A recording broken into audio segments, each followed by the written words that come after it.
Swaraj and Swadeshi ran parallel on Gandhi's schedule.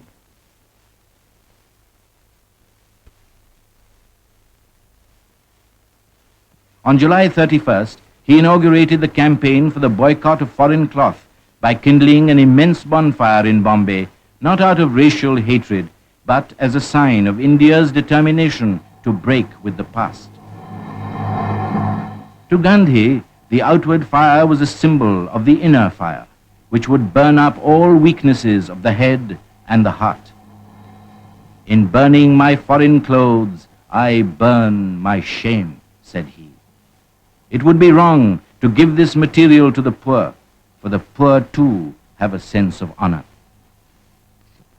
The bonfire spread all over the land. Gandhi went from village to village and from town to town. Here in Madurai, he decided to discard his cap and vest, realizing that the millions were too poor to replace the discarded foreign clothes. On the morning of September 21st, his head was shaved and he wrapped a piece of khadar around his loins. Thus he resolutely took to the loincloth. Great events seemed imminent. Gandhi declared, "It is contrary to national dignity for any Indian to serve under a government which has brought about India's economic, moral, and political degradation." Non-cooperation clashed with poet Tagore's way of thinking. Steering his bark against the current, he addressed the nation. Though the Mahatma is the master of truth and love, it is possible that real freedom of the soul may be crushed in the name of outward liberty. In Gandhi's command of spin and weave, he did not see the gospel of a new creative age. For him, the awakening of India was bound up with the awakening of the world. The warning of the great sentinel evoked a firm rejoinder from Gandhi. When all about me are dying for want of food, the only occupation permissible to me is to feed the hungry, and hunger is drawing them to the spinning wheel. Our non-cooperation is with the material civilization and the exploitation of the weak. I want the culture of all lands to be blown about my house as freely as possible, but I refuse to be blown off my feet by any of them.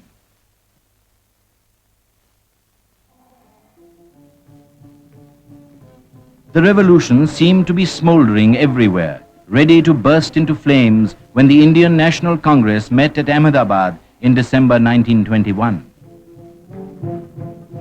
The Congress again proclaimed its faith in civil disobedience as a weapon equally effective and more human than armed rebellion, and delegated its powers to Gandhi as its sole executive authority. Gandhi informed the Viceroy that Bardoli Taluka in Gujarat was to be the first unit of non-violent mass revolt.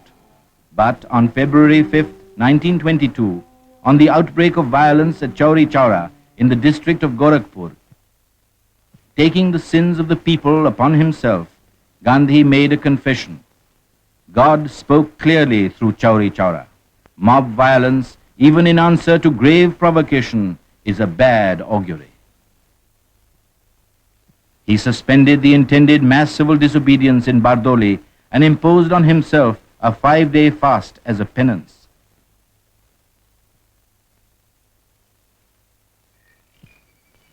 The long-expected happened at last. On March 10th, when Gandhi was about to retire, the police party arrived in the ashram to arrest him.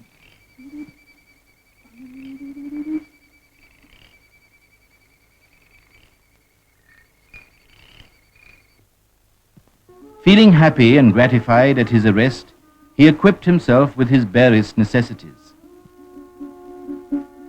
The ashram inmates joined in his last prayer and bowed to him. Blessing them, Gandhi took their leave.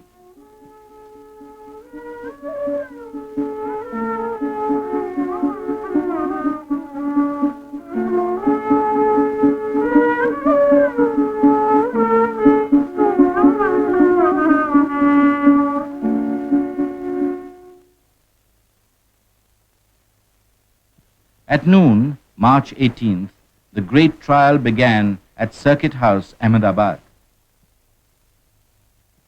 When a frail, serene, indomitable figure entered, the entire court rose in an act of spontaneous homage.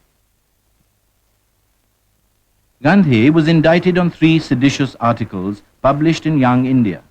The first 2 contained the declaration of fight to the finish and preached disaffection towards the government. In the third, challenging the power-intoxicated British Empire surviving on the exploitation of the weaker races, Gandhi had argued, how can there be any compromise whilst the British lion continues to shake his gory claws in our face? Accused Mohandas Karamchand Gandhi, aged 53, describing himself as a farmer and weaver by profession, spoke in his own defense and pleaded guilty to the charge. I hold it to be a virtue to be disaffected towards a government which in its totality has done more harm to India than any other system. I do not ask for mercy. I am to invite and cheerfully submit to the highest penalty that can be inflicted upon me for what in law is a deliberate crime and what appears to me to be the highest duty of the citizen. The most epic event of modern times ended quickly. Gandhi was sentenced to 6 years' simple imprisonment.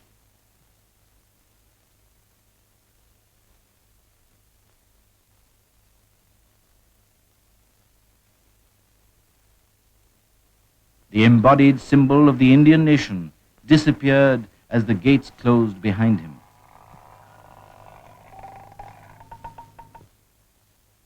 Peace, non-violence, self-suffering was the message which vibrated from the prison walls. This was the prison meant for Gandhi's long rest. Gandhi saw that the prison system was almost devoid of humanity. He was kept in solitary confinement.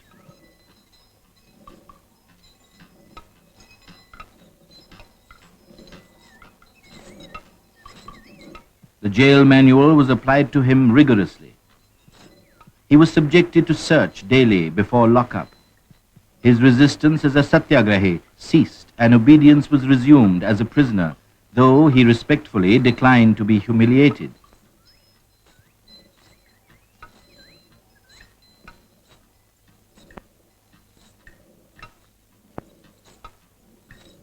Gandhi mapped out a program of studies to finish which 6 years were not enough.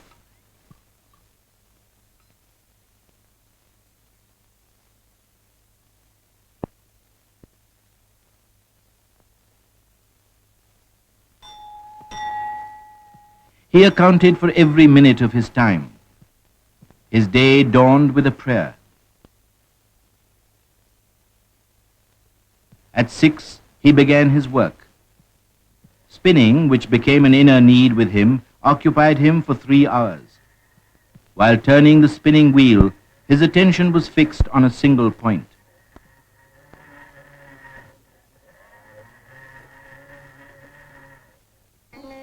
Believing that every spinner should learn to card, he engaged himself in carding for an hour.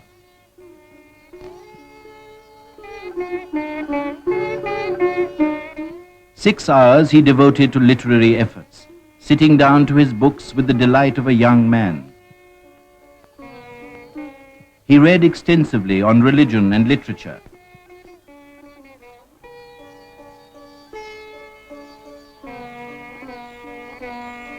He studied over again the Hindu scriptures and works on Islam, Christianity, and Buddhism. He also read on social and natural sciences.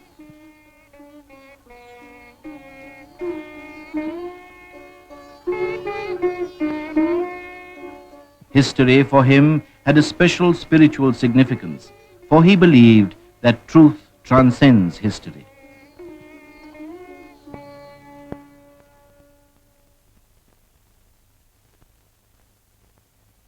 In prison, Gandhi was as happy as a bird.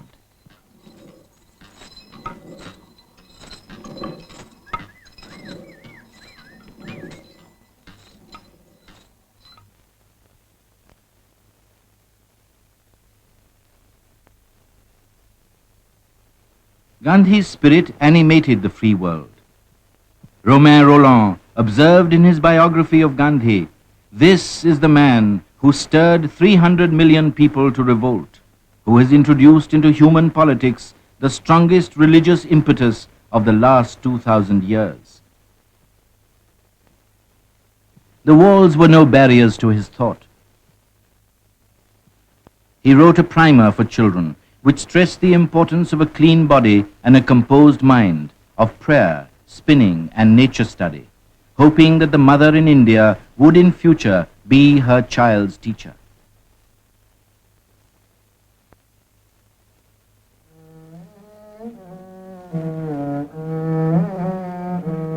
"22 months of the prison life had an adverse effect on Gandhi's health. On the night of January 12, 1924, amidst a violent thunderstorm, state prisoner Gandhi was operated upon in the Sassoon Hospital, Pune. The electric light fused during the operation. The appendectomy had to be finished by the light of a hurricane lamp.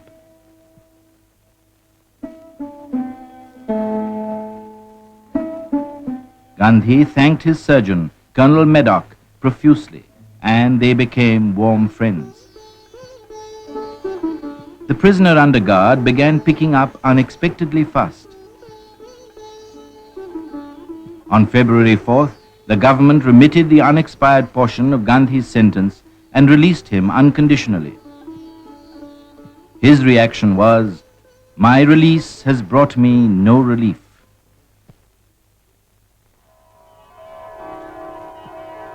Early in March, Gandhi came to Pamban at Juhu by the seaside near Bombay to recuperate.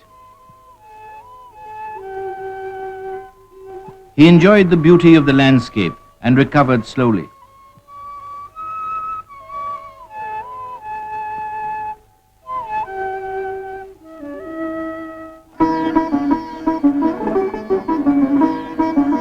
While convalescing, Gandhi resumed editorial charge of his weeklies after 2 years.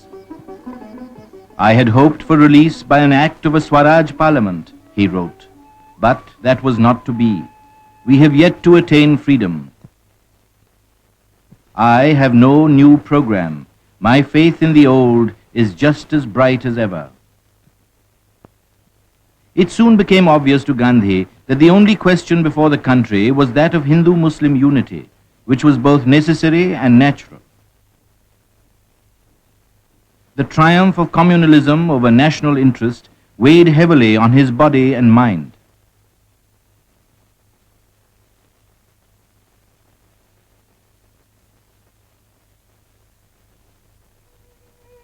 Dedicated to the highest cause, universal brotherhood of man, though still weak, Gandhi, at the call of his conscience, imposed upon himself a penitential fast of 21 days on September 18, 1924.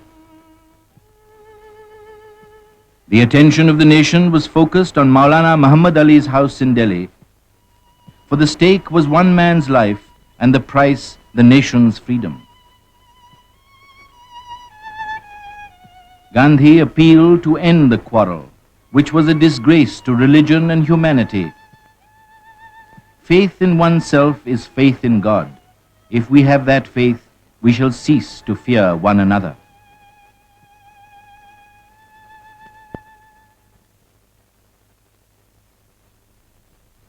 The 39th session of the Indian National Congress was held at Belgaum on December 26, 1924, with Gandhi as the president.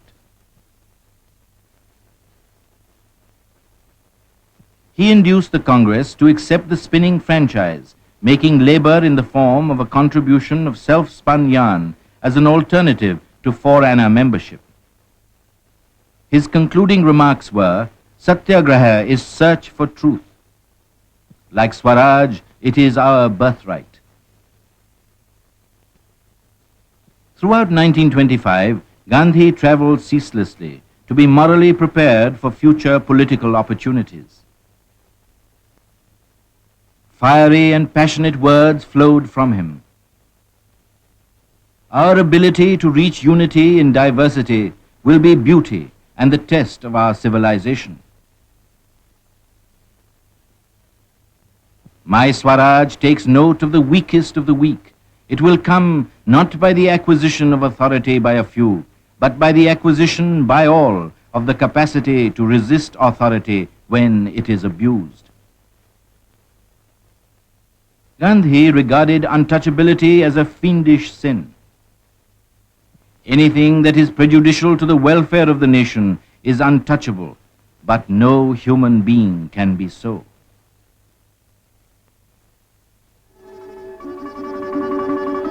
The spinning wheel was presented to the nation for giving occupation to the millions who have been reduced to pauperism. Charkha is intended to realize the essential and living oneness of interest among India's myriads. It is criminal to displace the hand labor by the introduction of power-driven spindles. If India was really to prosper in her villages and not in her cities, the spinning wheel was the only instrument of its prosperity and freedom.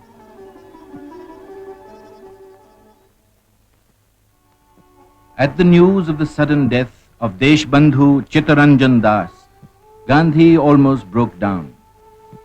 India has lost a jewel, but we must regain it by gaining Swaraj.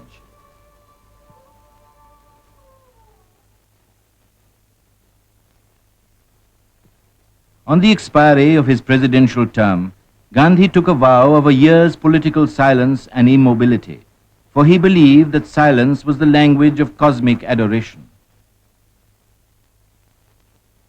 The year of silence gave Gandhi's body time to rest.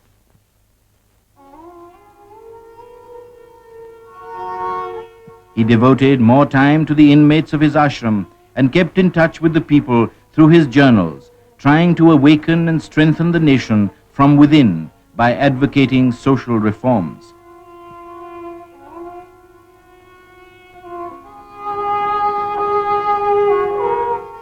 Justifying his crucial decision to kill an ailing calf in the ashram, he argued, "I felt that humanity demands that agony should be ended by ending life itself." After a calm and clear judgment, to kill or cause pain to a living being from a pure, selfless intent may be the purest form of ahimsa.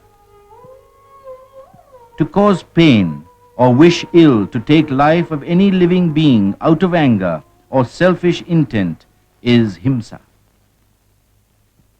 He gave discourses on the New Testament, the Gita and the Ramayana. The central theme of the Gita, according to him, was the renunciation of the fruits of one's action. A new impulse was driving the people forward.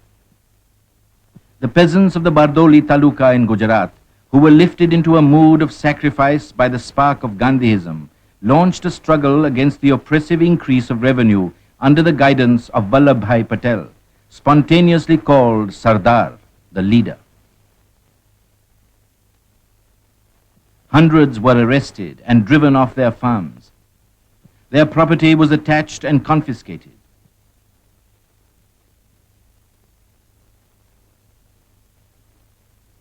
Gandhi gave consolation.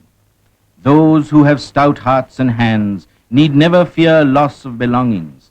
They will have lost their possessions but kept their honor. People driven by the nationalist spirit that was awakened in the country greeted the Simon Commission with black flags and angry shouts of "Go back." The Commission was touring India in connection with constitutional reforms. The repressive measures of the government failed to frighten the people. In an anti-Simon demonstration in Punjab, the veteran leader Lala Lajpat Rai was struck on the chest. He died soon afterwards. Gandhi's tribute was, "Men like Lalaji cannot die so long as the sun shines in the Indian sky."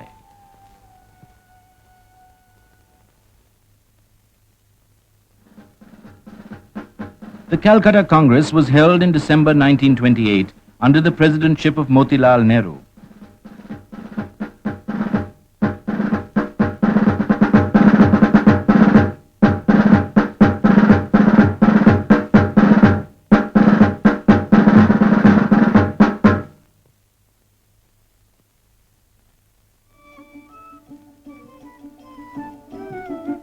a revolutionary spirit was aroused in the youth of the country. A controversy raged around dominion status and independence.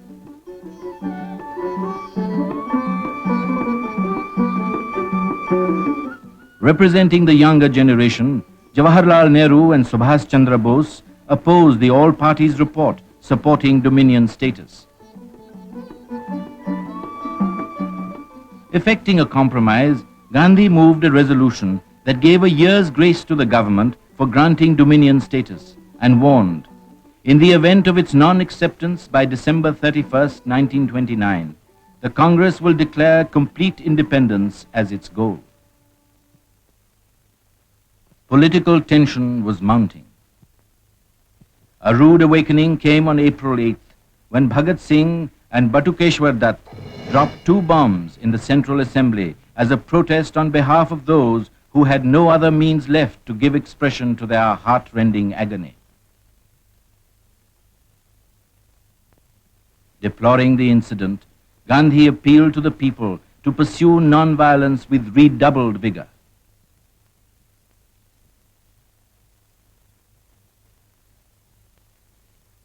Gandhi's epoch-making autobiography, His Experiments with Truth till 1920, appeared in 2 volumes. My life from this point onwards, argued he, has been so public that there is hardly anything that the people do not know about it.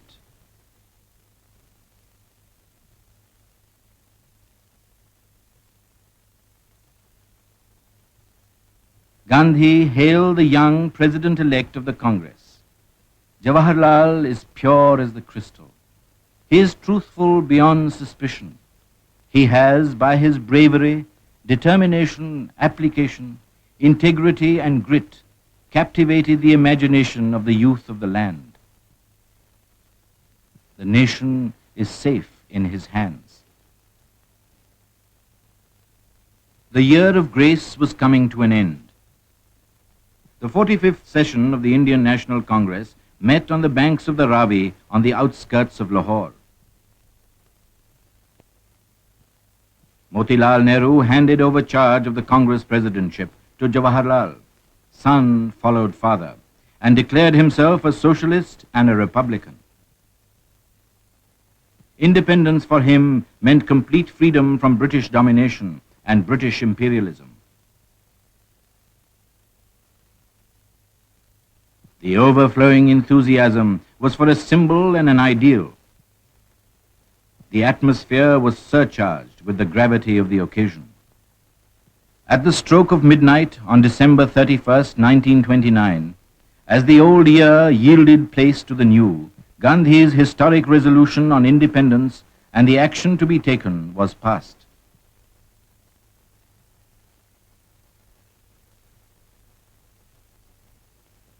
The flag of Indian independence was unfurled amidst deafening shouts of Inqilab Zindabad, long live revolution.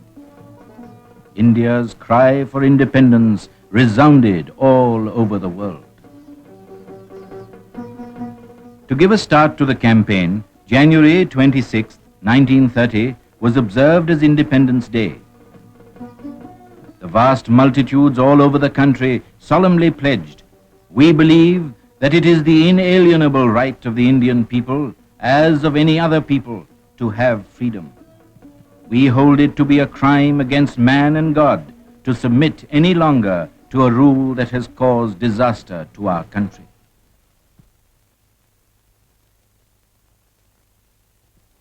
The celebration gave the necessary impetus to Gandhi, convincing him that the time was ripe for action.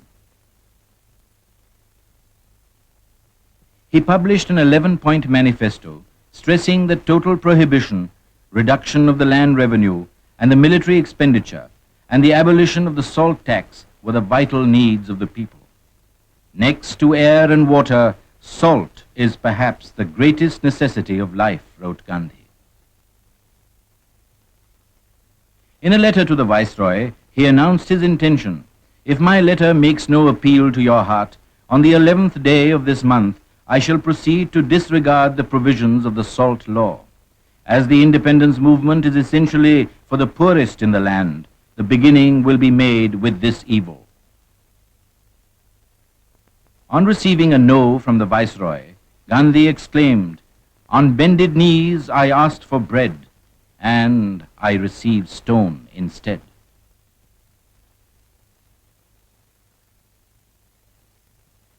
Gandhi resolved that he would himself perform the first act of civil disobedience by taking salt illegally from the sea with select ashram inmates for whom non-violence was an article of faith.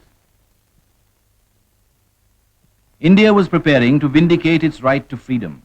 On March 9, 1930, crowds and crowds of men, women and children forded the river Sabarmati. 75,000 people met and in Gandhi's presence took the pledge, "Without achieving freedom for our country, we shall not rest in peace, nor will the government get peace." Gandhi devoted all his time and energy to an intensive preparation of the ashram for the final conflict at the appointed hour.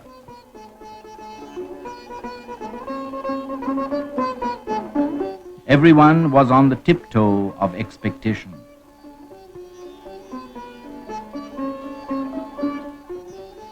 On the eve of the historic Salt March, Gandhi touched the tender chords of the people's hearts when he said, "These may be the last words of my life on the sacred banks of the Sabarmati.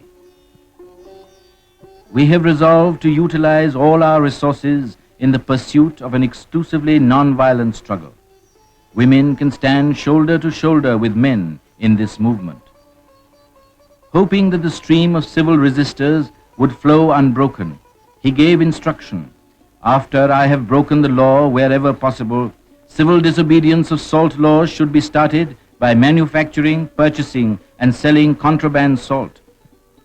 May God keep off all obstacles from the path in the struggle that begins tomorrow."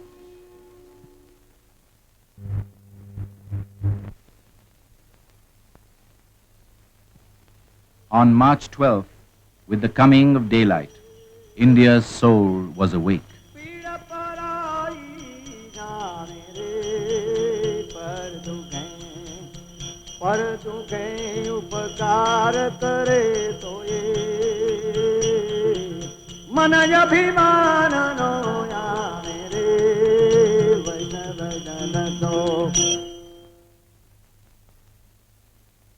More and more eager and throbbing crowds collected. Prayers having been sung, the pilgrim was ready to make the great beginning of the great movement. The long-awaited hour arrived, and he was there.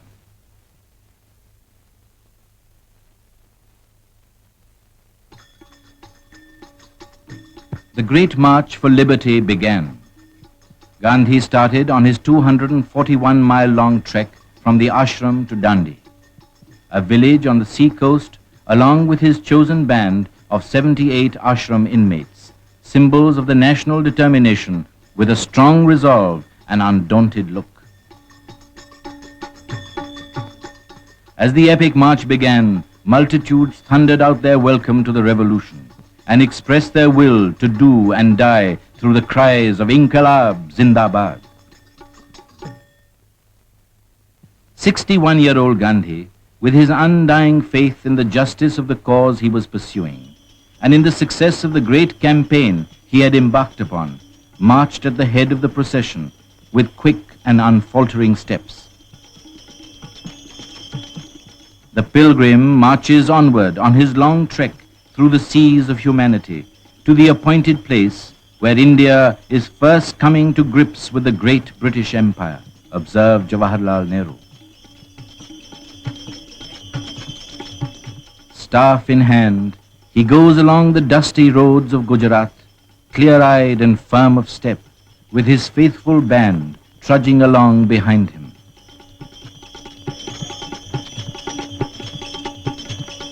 Many a journey he has undertaken in the past, many a weary road traversed, but longer than any that have gone before is this last journey of his, and many are the obstacles in his way. but the fire of great resolve is in him and surpassing love of his countrymen.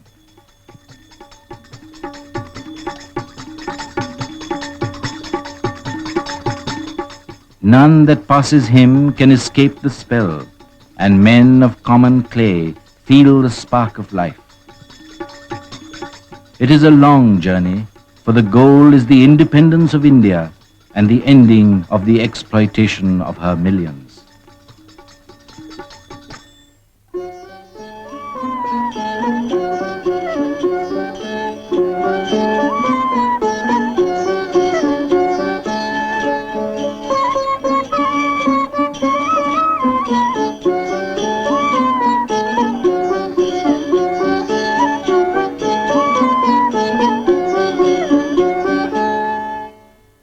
The soldiers of freedom marched all along the distance of 13 miles to Aslali, the first halt. The villagers gave a ceremonial reception to the satyagrahis on the outskirts of the village.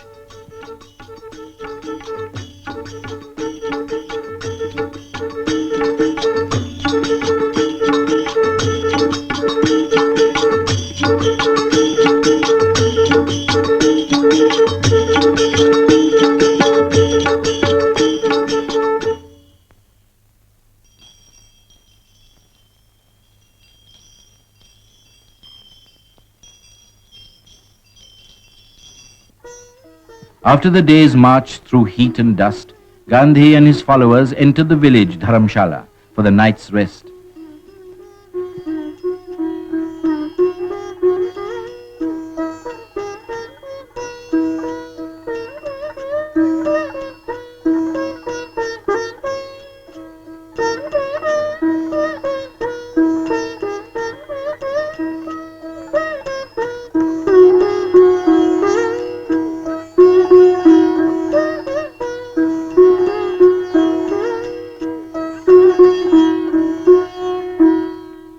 In the evening, the prayer meeting was held in the village.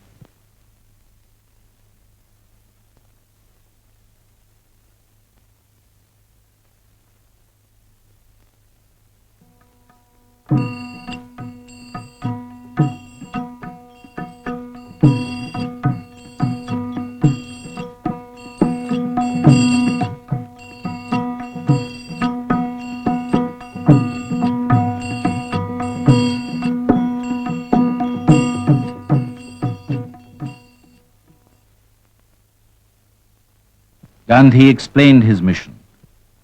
The soldiers of the first batch had burnt their boats the moment the march began. He added that he would not return to the ashram until the Salt Act was repealed and Swaraj won. He expounded the real nature of democracy. We want to establish a government which will not do anything against the will of the people. He exhorted the villagers to take to the spinning wheel, to look to the sanitation of the village, and to treat the untouchables with brotherly love. He also urged them to join the movement to break the most inhuman poll tax, as it would be a step forward on the way to Swaraj.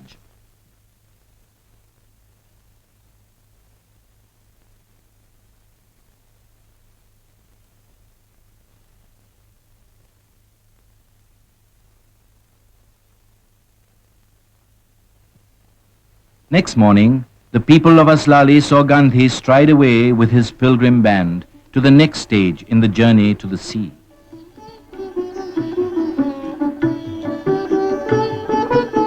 Daily, Gandhi tramped about 10 miles. On the way, he spoke on his familiar themes, beseeching the people to abjure alcohol, abandon child marriage, and, when the signal came, to break the salt law. As the procession marched through village after village, the people followed the fortunes of this marching column from day to day, and the temperature of the country went up. The army was marching in a disciplined manner. The agile general in front was indeed a source of inspiration to all. The march continued, and the message of sedition came in clearer and firmer tones. In 10 days, the marchers covered 115 miles, half the distance between Sabarmati and Dandi. The pitch of the people's emotion was rising, and so was the readiness for sacrifice. On the 15th day, the band reached Broch and crossed the river Narmada.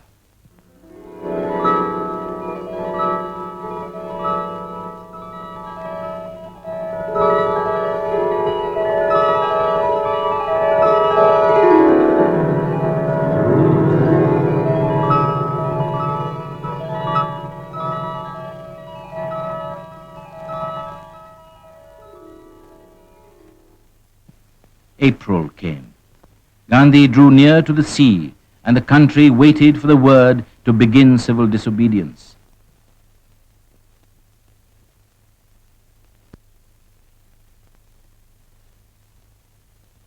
Gandhi conducted his daily prayer meetings and spoke at all the halting places. Seeking the people's cooperation for the righteous struggle, he observed, Satyagraha cannot succeed without a spirit of purity and self-sacrifice. The rebel preached the duty of disloyalty. Loyalty to a state so corrupt is a sin, disloyalty a virtue.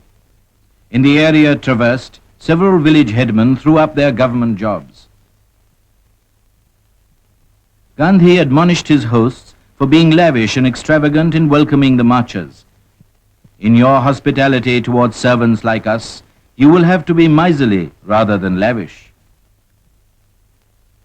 He was confident of enlisting the cooperation of the people. It was his feeling that women would contribute more to the struggle for Swaraj than men. Gandhi voiced his firm determination to win Swaraj.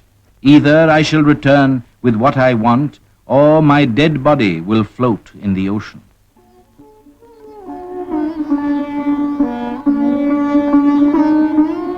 Monday was a day of rest every week. Gandhi insisted on the ashram routine being followed by every one of the pilgrims, especially in three essentials: prayer, spinning, and writing the daily diary. That rigorous self-discipline will generate in us, said he, a force which will enable us to retain what we have won.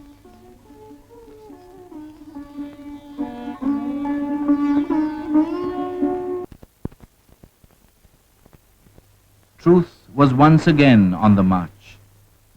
Never was the wave of patriotism so powerful in the hearts of Indians as it was on this great occasion. The eyes of the world were focused on Gandhi and on Dandi, a small village on the seashore in Gujarat, which was preparing to receive streams of men and women.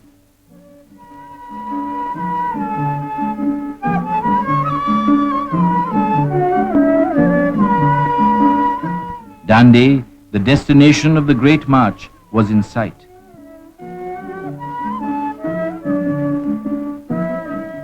After a 241-mile-long trek, lasting for 24 days, the pilgrims reached the promised land on the morning of April 5th.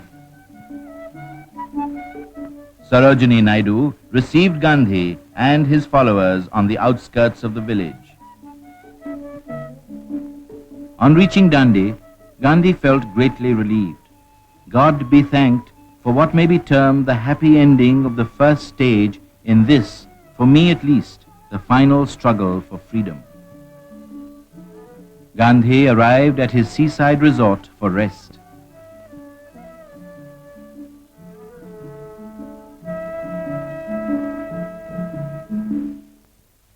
After relaxing for a few hours, he set out to prepare the people for the war against the salt tax that was to begin next morning.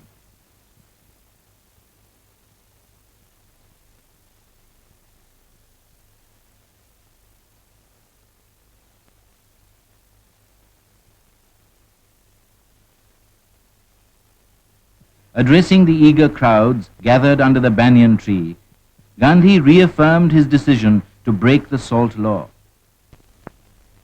God willing, I expect with my companions to commence actual civil disobedience tomorrow morning. 6th April has been to us, since its culmination in the Jallianwala massacre, a day for penance and purification. I am positive that the greater the purification, the speedier will be the glorious end for which the millions of Indians, consciously or unconsciously, are striving. He issued a warning. Those who fear the government will leave. Only those who are prepared for jail going and for receiving bullets should accompany me tomorrow morning. May God always be with us.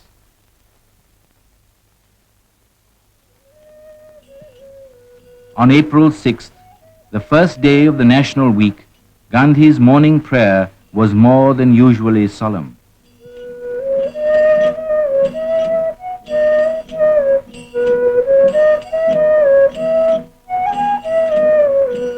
He gave final instructions for the struggle and nominated Abbas Tayyabji and after him Sarojini Naidu as his successors.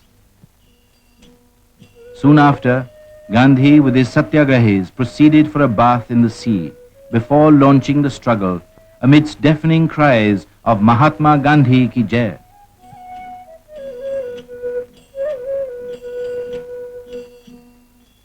The leaders and his followers bathed in the sea.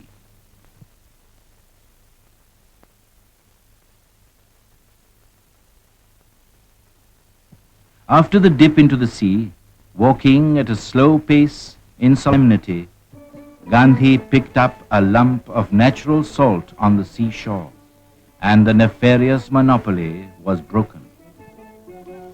This was the signal for which the nation had been long waiting. The act performed, India had its cue. It seemed as though a spring had been suddenly released all over the country.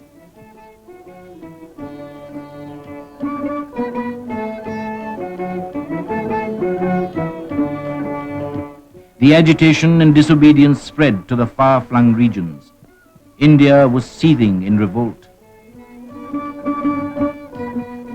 It was open to anyone who would take the risk of prosecution under the salt law to manufacture salt wherever he wished and wherever it was convenient.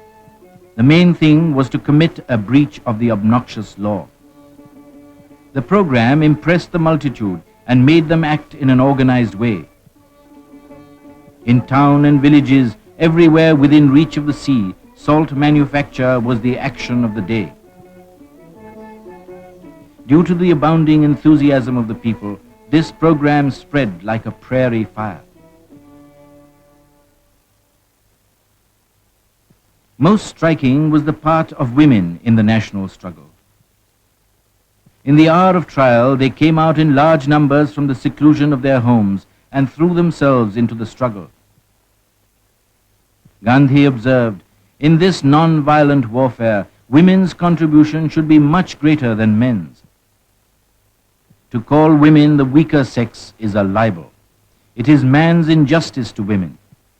If non-violence is the law of our being, the future is with woman.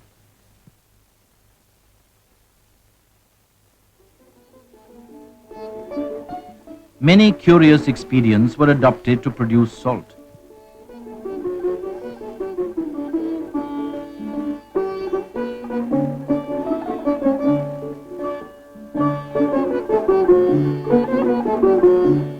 It was waved about in triumph and often auctioned for fancy prices.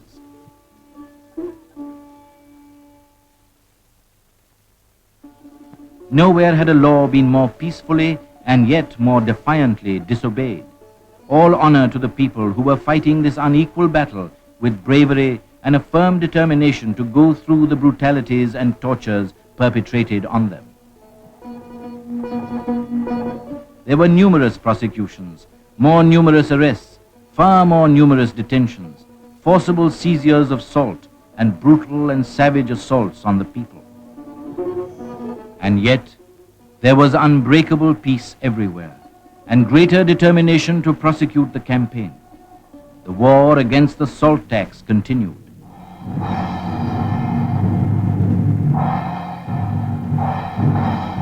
On the 13th of April ended the most glorious of all the national weeks since 1919. Leaders were being removed from the midst of the people. On the arrest of Jawaharlal Nehru, the Congress president, Gandhi observed, "It is an affront offered to the whole nation." The arch offender was kept free, and his activities continued unabated. Day after day, he went to the surrounding villages and delivered the message of disobedience. This Indian empire was conceived in immorality. Let us therefore pray and work for the destruction of this demonstrably immoral system with the national creed of non-violence. Sisters should picket liquor shops, opium dens, and foreign cloth shops, for who can make a more effective appeal to the heart than women? Foreign cloth undermines the economic foundations of the nation and throws millions out of employment. So, young and old in every home should play the takli and spin. Testing time seems to be coming faster than I had expected. We must accustom ourselves to standing unmoved in the face of cavalry or baton charges or bullets.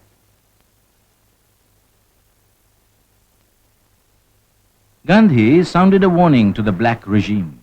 If the government neither arrest nor declare the salt free, they will find people marching to be shot rather than be tortured. He explained the difference between freedom and license. Freedom is a fruit of suffering. License imposes suffering upon society, and labeled the government as a government of unbridled license. On the promulgation of the Ordinance of the Press Act, Gandhi advised the pressmen to be prepared for handing over their property along with their bodies to the authorities rather than sell their souls.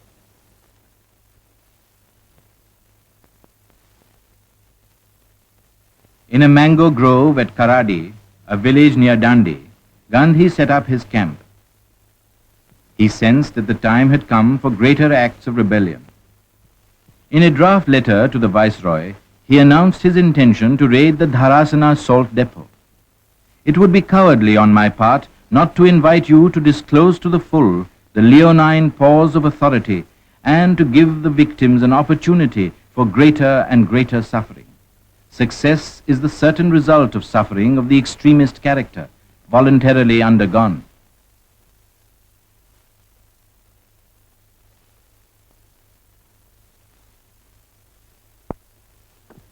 Gandhi and his disciples had gone to sleep in the palm leaf hut at Karadi. At dead of night, on May 4th, a sudden tramping of feet was heard, disturbing the quiet repose of the camp. A party of armed constables entered Gandhi's shack to arrest him under Regulation 25 of 1827. His message to the nation was, India's self-respect is symbolized, as it were, in a handful of salt in the satyagrahi's hand. Let the fist holding it, therefore, be broken, but let there be no voluntary surrender of the salt. I would like our people to make the highest sacrifice of gaining life by losing it. The state prisoner was taken to his old quarters in the Yeravada Central Jail and was detained without trial under the most arbitrary law.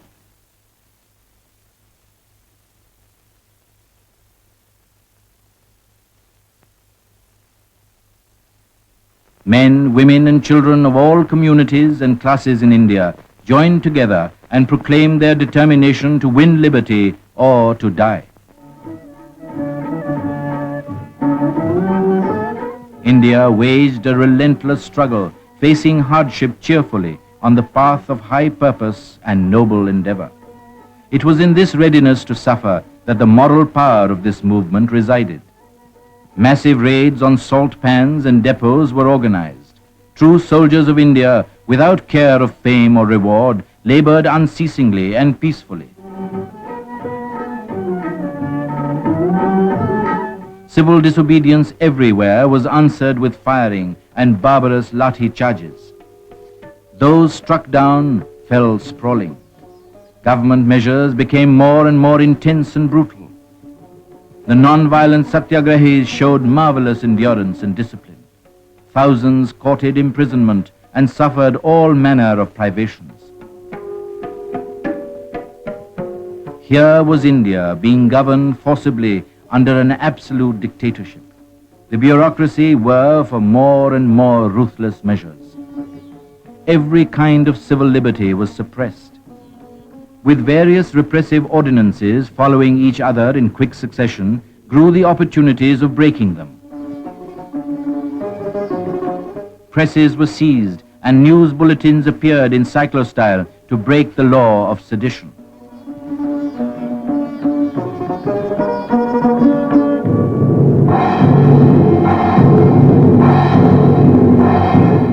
The boycott of foreign cloth and picketing of liquor shops was intensified. The peasantry were in fine mettle and the no-tax campaign was started. The events had given the people confidence in their national strength and stamina. India was in full revolt. Scores of members resigned from the legislature. The Congress committees were declared illegal. The police began mass arrests.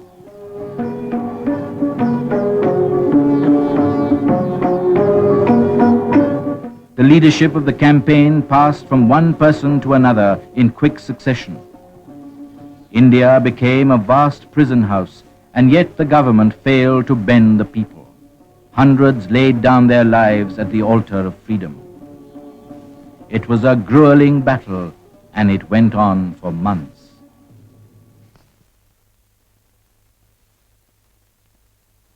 With the Viceroy's consent, Tej Bahadur Sapru and M.R. Jayakar went to Gandhi in the Yaravada prison for peace parleys.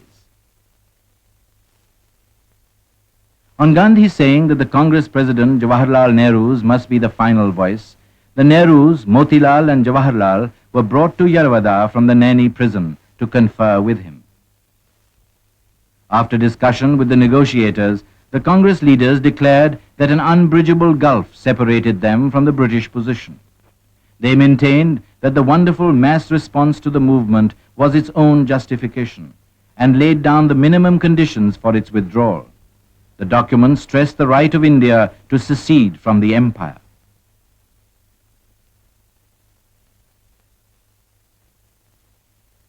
On his unconditional release on January 26, 1931, the anniversary of Independence Day, Gandhi remarked, "I am hankering after peace, if it can be had with honor," and hurried to Allahabad, the home of Motilal Nehru, who was mortally ill.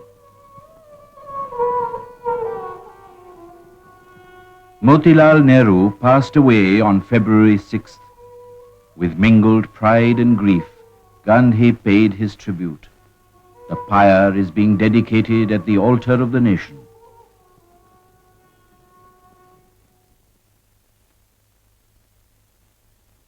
A crucial meeting of the Congress Working Committee, held at Anand Bhavan, Allahabad, expressed its abiding faith in civil disobedience and passed Gandhi's resolution laying down conditions for a truce, demanding general political amnesty and immediate cessation of repression.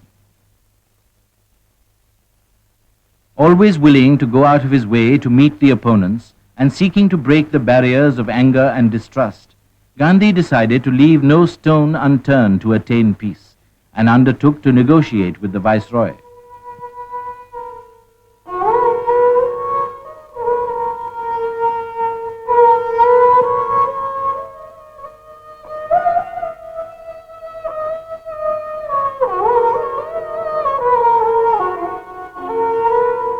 He came to Delhi for an interview with Lord Irwin and stayed at Dr. Ansari's house. On February 17th, the half-naked fakir, as Winston Churchill called Gandhi, went to the Viceroy's house to parley with the representative of the King Emperor.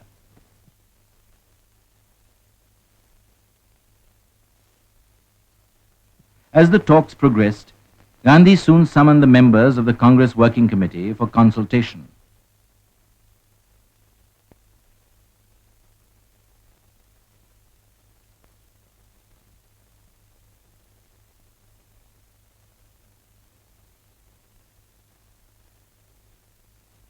On his return from the Viceroy's house, he used to explain every point that arose in the discussion to the members of the Working Committee, which was constantly in session.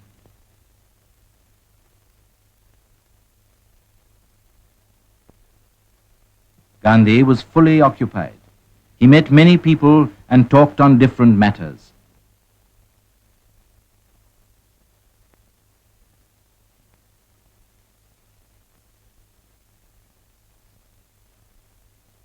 He appealed to the sense of service in women and asked them to join him and share his aspiration of making the spirit of service permeate the atmosphere by becoming humble servants of the country.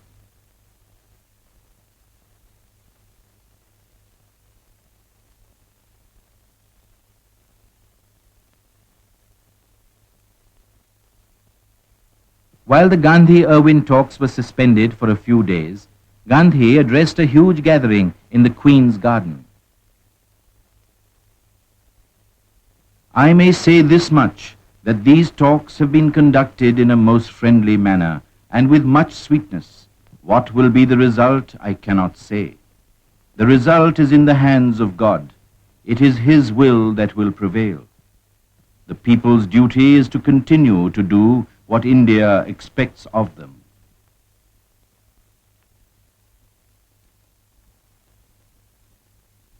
After 8 meetings, spread over 3 weeks, the Gandhi-Irwin Pact was signed on March 5, 1931. The settlement was provisional and conditional. The vital question of the objective of independence remained. It is not wise to say which is the victorious party, remarked Gandhi. The prison gates opened. Thousands of civil disobedience prisoners were discharged and welcomed by the people.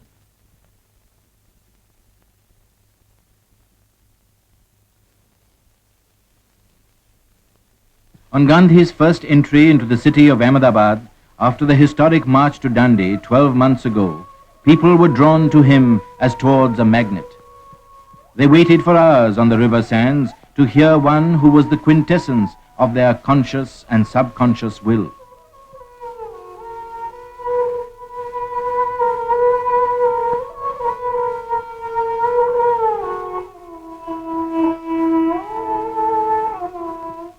Replying to the citizens' address, Gandhi justified the provisional settlement and asked the people to respect it in letter and spirit, for though it did not give Swaraj, it opened the second door to it. He advised the people to achieve communal unity, eradicate the drink evil, banish foreign cloth and produce khaddar, which would not only help them in increasing their power, but also in securing complete independence. For the children, his message was, the history of the world speaks loudly about the actions of children. So I expect much from you in the struggle ahead.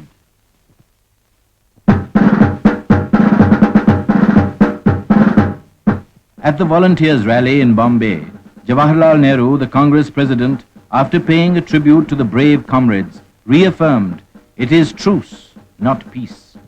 The Congress stands by the independence resolution. Jawaharlal Nehru characterized Gandhi as the father and apostle of the Indian Revolution.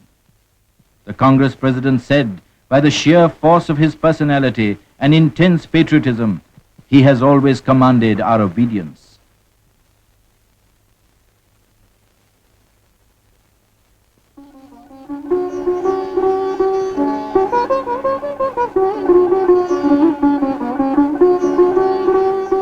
In the third week of March, Gandhi and his colleagues were given a reception, the like of which Bombay had seldom witnessed.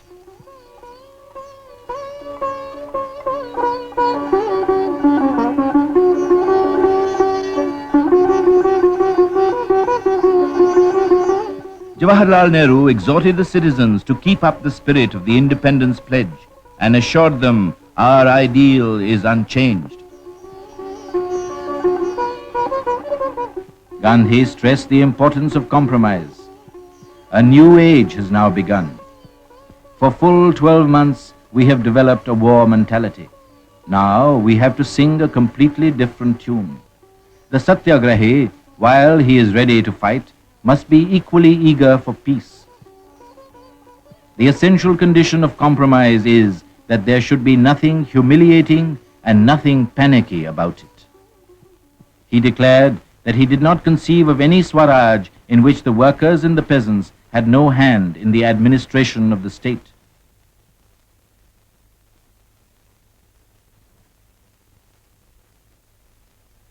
Congratulating the workers at a Khadi center, Gandhi stressed the importance of constructive work as a preparation for Swaraj. Gandhi held the Congress volunteers and their work in esteem and asked them to be prepared both for peace and war, and said that he would not accept any scheme of Swaraj which did not contain the substance of independence. Let us carry on the process of self-purification with greater faith so that we may grow in strength day by day.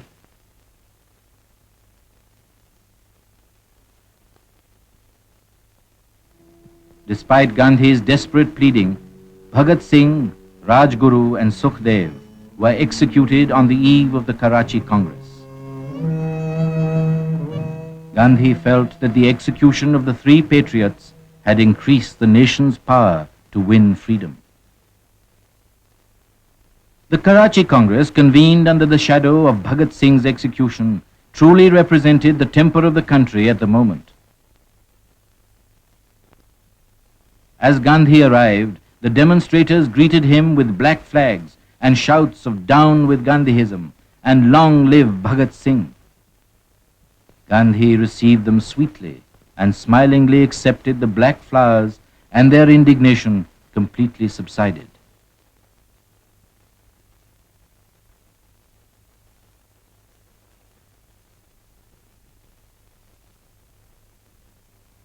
The Congress had a strong contingent of Khudai Khidmatgars, servants of God. They had played a conspicuous part in the civil disobedience movement in the frontier province under the leadership of Abdul Ghaffar Khan, called Frontier Gandhi. The annual session of the Congress met under the presidentship of Sardar Vallabhbhai Patel on March 29, 1931. "The Congress represents and exists for the millions" was the refrain of the President's address. At the Congress, the awakened spirit of the people was very much in evidence. It adopted a charter of fundamental rights embodying Gandhi's 11 points and a few more introduced by Jawaharlal Nehru, enumerating civic liberties, universal adult suffrage, free and compulsory education, and nationalization of key industries, and stressed the secular character of the state. Thus, the Congress took a step in the socialist direction to lessen the burden of the poor. The Congress session marked the pinnacle of Gandhi's popularity and prestige with the people. The Congress ratified the Gandhi-Irwin Agreement and appointed Gandhi as the sole Congress representative at the Round Table Conference.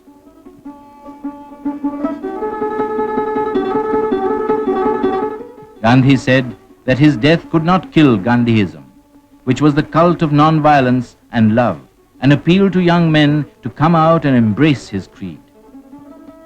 Gandhi was confident that God's covenant, that those who tread on the straight and narrow path shall never come to grief, would inspire the people with faith and hope, and that the poor man's Swaraj would soon come through the chosen path of truth and non-violence. Purn Swaraj is not a pious wish today. It is the incessant yearning of the soul of the nation. I aspire for Ramaraj, or government of peace and love. This is my only dream. The Karachi Congress gave Gandhi an unrestricted mandate and invested him with full authority to speak and act in the name of the country.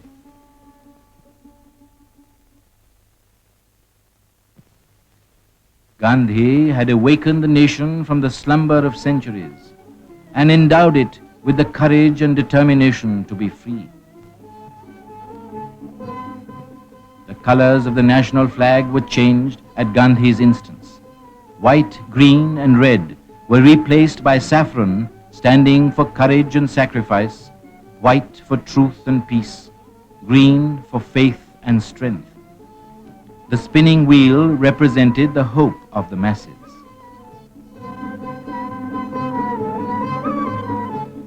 For Gandhi, True defense of the flag consisted in assimilating the qualities represented by the colors and in giving the spinning wheel a place in every home.